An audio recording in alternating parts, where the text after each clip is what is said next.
Before we begin, I want to ask you for something simple, but meaningful. Take a moment, right now, and subscribe to this channel. Not because I'm chasing numbers. Not because this is just another story meant to pass time. But because what you're about to hear is something I carried in silence for years. Something I tried to bury, to rationalize, to forget. And yet, it never truly left me. This isn't a polished story. It isn't comfortable. It isn't easy to tell. It's a confession. It's about a single night, one night, that quietly, completely, and permanently changed something inside me. A night that challenged everything I thought I understood about love, about loyalty, about grief, about age, and about myself. I spent years convincing myself it didn't matter, that it was just a moment, a lapse, a fragile, human weakness born from loneliness. I tried to fold it neatly into the hidden corners of my memory, the places we store the things we don't dare speak about. But some memories don't stay buried. They surface in quiet moments. They echo in empty rooms. They return when you least expect them, on ordinary days, and especially on the ones that are supposed to feel special, like birthdays. And that's where this story truly begins. On my 64th birthday. That morning didn't feel like a celebration. It began the way most mornings do when you've grown older, and you live alone. Quiet. But not the comforting kind of quiet. Not the peaceful silence people romanticize. No, this was a different kind of quiet. The kind that presses against your ears. The kind that reminds you, over and over again, of everything that's no longer there. I woke up before my alarm, as I usually do now. Age does that to you. It doesn't take sleep all at once. It steals it slowly, piece by piece, night after night, until deep rest becomes something you remember rather than something you experience. I lay there for a while, staring at the ceiling, watching thin strands of sunlight slip through the curtains and stretch across the room like quiet reminders that another day had begun. 64. I whispered to myself. I said it out loud, as if hearing the number might make it feel more real. It didn't. It didn't feel like a milestone. It didn't feel like a celebration. It felt like a pause. Birthdays change as you get older. When you're young, they're loud, bright, full of expectation, full of possibility. They ask you, what will you become? But as the years pass, the question changes. It becomes quieter, heavier. What have you lost? And loss has a way of counting louder than candles ever could. There was a time when birthdays meant something different. Jonathan used to wake me up every year with coffee. He would move carefully through the house, trying not to make a sound, as if the quiet itself was part of the ritual. Then he would sit beside me, gently, and press a soft kiss against my forehead before placing a warm mug into my hands. Birthdays are sacred, he used to say. Not because of the number, but because they mean you're still here. He believed survival itself was something worth celebrating. Jonathan had been gone for 6 years. 6 long years of learning how to exist in a house that once felt alive. 6 years of adjusting to silence. Of relearning routines.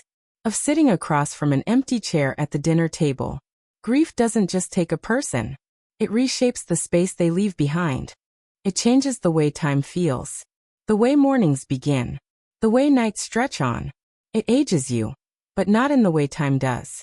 It's heavier than that. I finally got out of bed and walked slowly to the hallway mirror. I studied the woman staring back at me. There were fine lines around her eyes. Silver threaded gently through her hair. Her posture carried a softness that hadn't always been there. She looked quieter. Older, yes, but not just in years. In experience. In loss. You will not cry today, I told her. Just another day. But loneliness doesn't listen to promises. It doesn't wait for permission. It sits beside you without invitation. It lingers in doorways. It hums in empty kitchens. And on birthdays, it speaks a little louder. I had no plans. No dinner reservations. No friends stopping by. No midnight calls waiting to happen. Just a small cake I had ordered from the bakery down the street. I bought it myself, a few days earlier, not out of excitement, but out of habit. It felt almost embarrassing. There's something quietly painful about buying your own birthday cake. about handing it to someone else to wrap, knowing you'll be the one to open it. But sometimes, the smallest rituals are all you have left. And I wasn't asking for much. Just one thing. I didn't want to feel invisible. That was it. Just for one day. I wanted to feel like I still existed in someone else's world. I didn't know then that the universe had already decided otherwise. His name was Edward. Even now, saying it feels like opening something I never fully closed. I met him years ago, when he was just stepping into adulthood. He was Jonathan's stepson from a previous marriage. Quiet, thoughtful, observant in a way that felt genuine, not forced.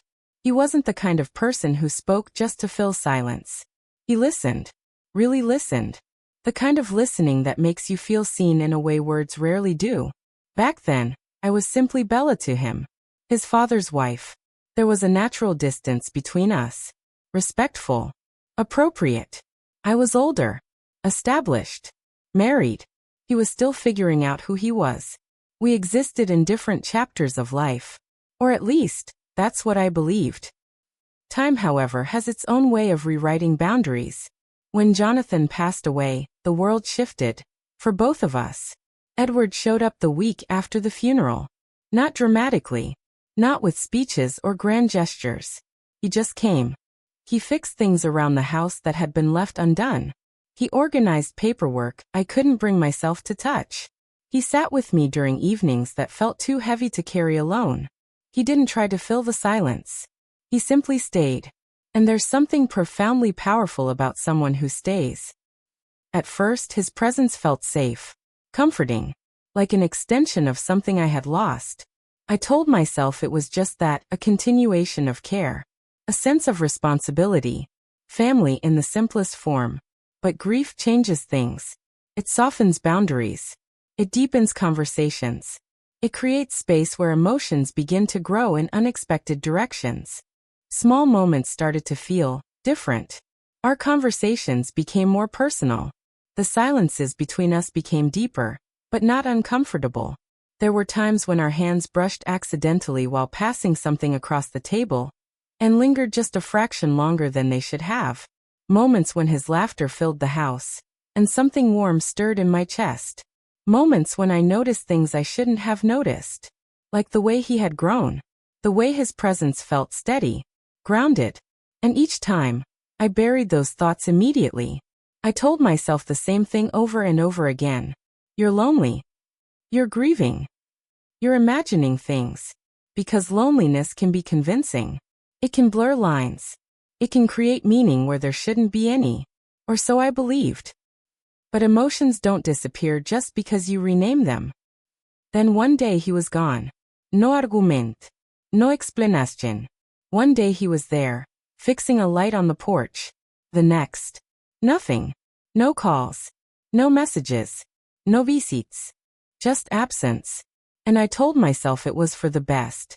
Maybe he had sensed something unspoken. Maybe he had chosen distance over complication. Maybe he was building a life that didn't include confusion. Still, his absence left a mark.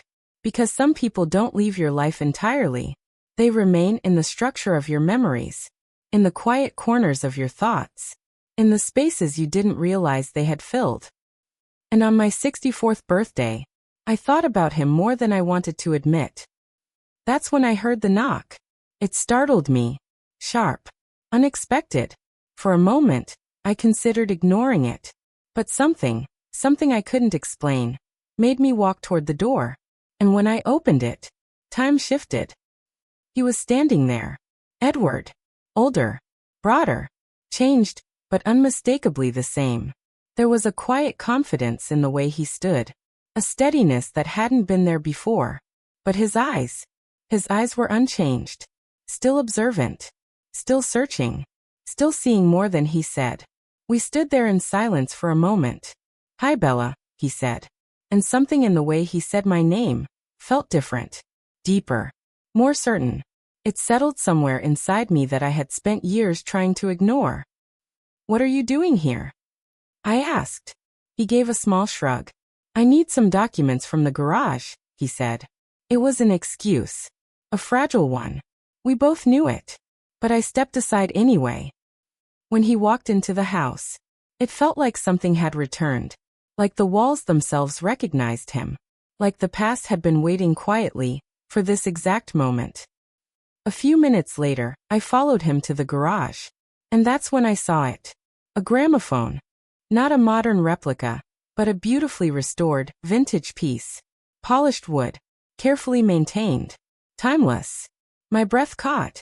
Years ago, just once, I had mentioned how much I loved the idea of analog music. The ritual of it. The warmth of it. It had been a passing comment.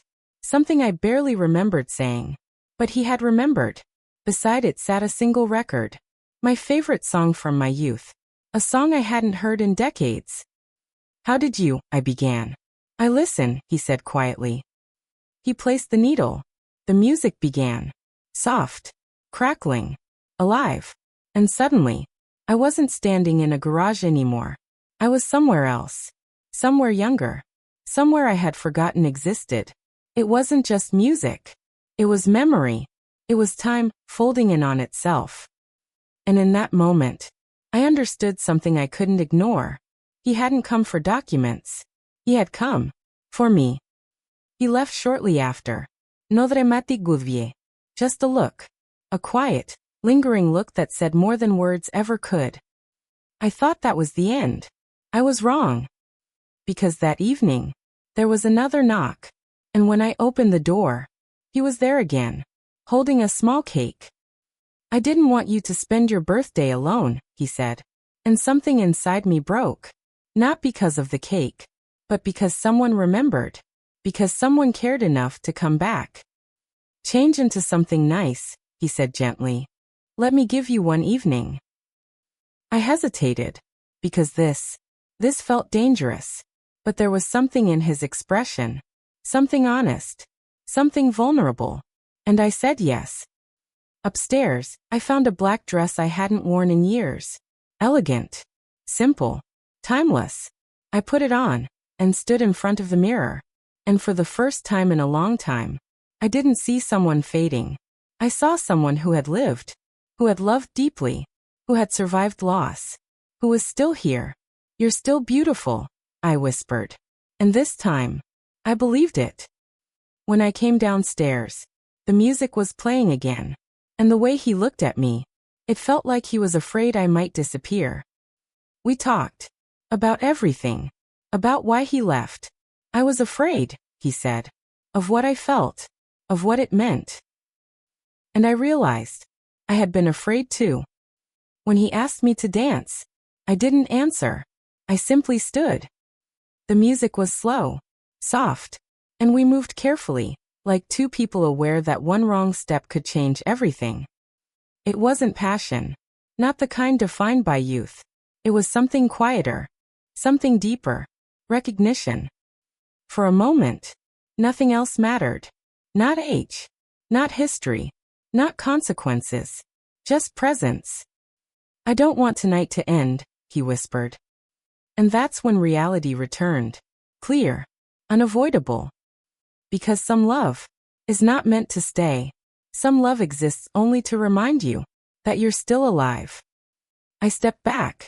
"You have to go," I said. And he understood.